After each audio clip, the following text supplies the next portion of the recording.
نحمدہ ونصلی ونسلم علی رسولہ الکریم اما بعد۔ کل کے درس میں ہم نے سورۃ آل عمران کی پہلی آیت توحید، اس کی مختصر سی تفسیر اور وضاحت ہم نے کی۔ دوسری آیت توحید سورۃ آل عمران میں وہ آیت نمبر 18 ہے۔ آیت نمبر 18 میں اللہ نے کہا، شاہد اللہ انہ لا الہ الا ھو والملائکۃ واولو العلم قائما بالقسط لا الہ الا ھو العزیز الحکیم۔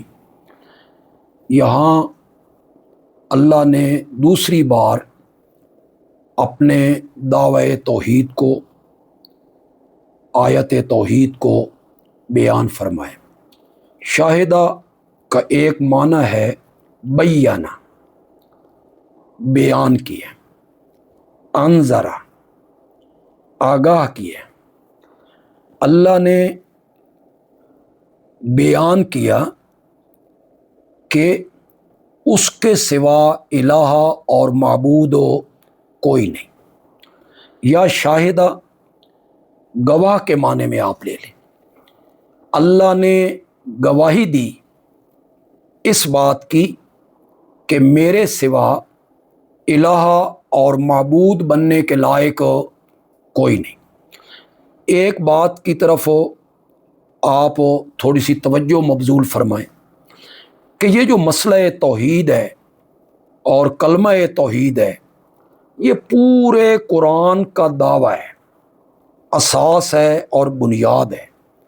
پورا قرآن اس کے گردا گرد گھوم رہا ہے، اور اسی مسئلے کو کہ لا الہ الا اللہ، اسی مسئلے کو پورا قرآن ثابت کر رہا ہے۔ آپ نے دیکھا دوسری آیت میں اسی بات کو بیان کیا، اور پھر آیت نمبر 18 میں آ کے اللہ نے اسی مسئلے کو دوبارہ بیان کیا۔ رنگ دوسرا ہے۔ یہاں فرمایا کہ اللہ نے گواہی دی ہے۔ کہاں گواہی دی ہے؟ فی الکتب السابقہ، پہلی کتابوں میں، تورات میں، انجیل میں، زبور میں، اور انبیاء پہ جو وحی اترتی رہی، وہاں اللہ نے اس بات کی گواہی دی کہ میرے سوا الہ بننے کے لائق کوئی نہیں ہے۔ والملائکۃ، اور فرشتوں نے بھی گواہی دی۔ کس طرح؟ انبیاء پر وحی لا کر، اس مسئلے کی وحی لا کر کہ لا الہ الا اللہ، یا جنگوں میں اور جہاد میں مسلمانوں کی مدد کر کے ملائکہ نے بھی گواہی دی ہے کہ لا الہ الا اللہ۔ وَأُولُو الْعِلْمِ، اور اہل علم جو ہیں، صاحب علم لوگ جو ہیں، انہوں نے بھی گواہی دی ہے۔ اولو العلم میں سب سے پہلے انبیاء کرام علیہم السلام ہیں، سب سے پہلے وہ آتے ہیں اولو العلم میں۔ اس کے بعد صحابہ کرام ہیں، اس کے بعد تابعین ہیں، اس کے بعد تبع تابعین ہیں، اس کے بعد ائمہ مجتہدین ہیں، پھر محدثین ہیں، اور پھر علماء ہیں، فقہاء ہیں۔ تو یہ جو اہل علم لوگ ہیں، جن میں سب سے اونچا درجہ انبیاء کا ہے، اور اسی میں علماء بھی ہیں، تو انبیاء نے بھی اپنے اپنے وقت میں، اور جو صالحین تھے، اہل علم لوگ تھے، مسند تدریس پر رہنے والے لوگ تھے، انہوں نے بھی اپنے اپنے وقت میں اسی بات کی گواہی دی ہے کہ لا الہ الا اللہ۔ چنانچہ 17ویں پارے میں ایک سورت ہے جس کا نام ہے سورۃ انبیاء۔ سورۃ انبیاء کی آیت نمبر 25 آپ نکالیں، اس میں ارشاد ہوا، وما ارسلنا من قبلک من رسول، ہم نے آپ سے پہلے جتنے رسول بھیجے الا نوحی الیہ، ہم ان کی طرف ایک ہی وحی کیا کرتے تھے، انہ لا الہ الا انا، کہ میرے سوا الہ کوئی نہیں، میرے سوا معبود کوئی نہیں، میرے سوا عبادت کے لائق کوئی نہیں، میرے سوا سجدوں کے لائق کوئی نہیں، میرے سوا نظر و نیاز کے لائق کوئی نہیں، میرے سوا غائبانہ پکارے سننے والا کوئی نہیں، فابدون، پس عبادت کرو تو صرف میری عبادت کرو۔ سورت انبیاء کی آیت نمبر 25 نے یہ ثابت کیا کہ تمام انبیاء کی طرف جو پہلی وحی اللہ اتارا کرتے تھے تو وہ وحی کیا تھی؟ لا الہ الا اللہ۔ آپ سورت آراف نکالیں، سورت آراف کی آیت نمبر 59 نکالیں، اس میں اللہ حضرت نوح علیہ السلام کا ذکر فرماتے ہیں، وَلَقَدْ أَرْسَلْنَا نُوحًا إِلَىٰ قَوْمِهِ قَالَ يَا قَوْمِ اعْبُدُوا اللَّهَ مَا لَكُم مِّنْ إِلَٰهٍ غَيْرُهُ، ہم نے حضرت نوح کو ان کی قوم کی طرف نبی بنا کے بھیجا، انہوں نے اپنی قوم سے کہا اعبدوا اللہ، اللہ کی عبادت کرو، ما لکم من الہ غیرہ، تمہارے لیے اس کے سوا کوئی بھی الہ اور معبود نہیں ہے۔ 950 سال اللہ کے نبی نے، حضرت سیدنا نوح علیہ السلام نے یہ آواز لگائی، اسے بیان کیا 950 سال۔ تو حضرت نوح کی گواہی، انبیاء کی گواہی قرآن نے ذکر کی کہ انہوں نے اپنے اپنے وقت میں اسی مسئلے کو بیان کیا تھا۔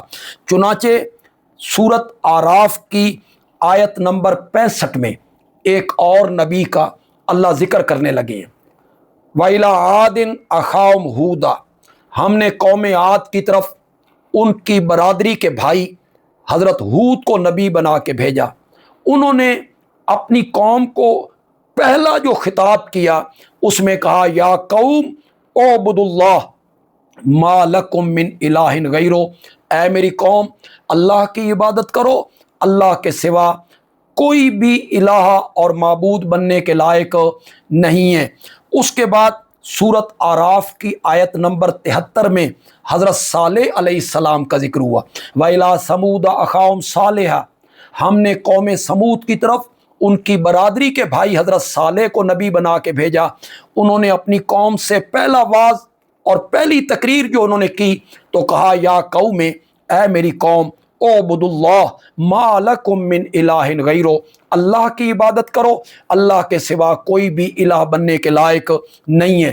پھر سورت آراف کی آیت نمبر 85 میں اللہ نے حضرت سیدنا شعیب علیہ السلام کا ذکر کیا، وَإِلَىٰ مَدْيَنَ أَخَاهُمْ شُعَيْبًا قَالَ يَا قَوْمِ اعْبُدُوا اللَّهَ مَا لَكُم مِّنْ إِلَٰهٍ غَيْرُهُ، ہم نے مدین بستی کی طرف یا مدین قبیلے کی طرف حضرت شعیب علیہ السلام کو پیغمبر بنا کے بھیجا، انہوں نے اپنے وعظ کی جو ابتدا کی تو ان لفظوں سے کی، یا قوم، اے میری قوم اعبدوا اللہ ما لکم من الہ غیرہ، اللہ کی عبادت کرو، اللہ کے سوا کوئی بھی الہ بننے کے لائق نہیں ہے۔ چنانچہ اللہ کی گواہی پہلی کتابوں میں اور انبیاء کی گواہی قرآن مقدس میں، ہر نبی نے اپنی اپنی قوم کی طرف جب وہ بھیجے گئے تو اپنی قوم کے سامنے جو سب سے پہلا مسئلہ بیان کیا ہے وہ یہی مسئلہ ہے کہ لا الہ الا اللہ۔ اولو العلم میں علماء بھی ہیں، یہاں سے علماء کی بڑی فضیلت ثابت ہو رہی ہے، بڑی عظمت ثابت ہو رہی ہے کہ اولو العلم میں انبیاء بھی ہیں اور انہی اولو العلم میں علماء بھی ہیں، لیکن یہاں وہی علماء ہوں گے جو اس مسئلے کو لوگوں کے سامنے بیان کرتے ہیں، لوگوں کو اللہ کی توحید کی دعوت دیتے ہیں اور لوگوں کو شرک کی نحوست سے بچاتے ہیں، منع کرتے ہیں، بتاتے ہیں کہ شرک کیا ہوتا ہے اور توحید کیا ہے، اور توحید کی جو جزیات ہیں اسے لوگوں کے سامنے بیان کرتے ہیں۔ شاہد اللہ، اللہ نے گواہی دی ہے پہلی کتابوں میں کہ اس کے سوا معبود کوئی نہیں، والملائکۃ، اور فرشتوں نے بھی اسی مسئلے کی گواہی دی ہے، وَأُولُو العلم، اور صاحب علم لوگ ان میں انبیاء ہیں، صحابہ ہیں، تابعین ہیں، علماء ہیں، انہوں نے بھی گواہی دی ہے کہ اللہ کے سوا الہ کوئی نہیں، قائمم بالقسط، اس حال میں کہ وہ قائم ہے ساتھ عدل کے۔ جتنے فیصلے کرتا ہے نا لوگوں کے درمیان، روزی کی فیصلے کرتا ہے، کسی چیز کا حکم دیتا ہے، کسی چیز سے رب منع کرتا ہے، تو اللہ انصاف کے ساتھ فیصلے کرتا ہے۔ عدل سے مراد توحید ہے، قائمم بالقسط، بالقسط بالعدل، عدل سے مراد توحید ہے۔ اس کے مقابلے میں شرک ہے، جسے قرآن نے کہا ان الشرک لظلم عظیم۔ توحید عدل عظیم ہے، توحید سے بڑا انصاف کوئی نہیں اور شرک سے بڑا ظلم کوئی نہیں۔ یہ اللہ نے بیان کر کے اپنی گواہی، فرشتوں کی گواہی، اہل علم کی گواہی، اس کے بعد اللہ نے پھر دوبارہ کہا، نتیجہ نکالا، لا الہ الا ہو۔ اگر یہ چیزیں ہم نے پہلی کتابوں میں بھی بیان کی ہیں اور یہی مسئلہ ہم نے قرآن میں بھی بیان کیا ہے، تو تم بھی اس مسئلے کو تسلیم کرو کہ اللہ کے سوا الہ کوئی نہیں۔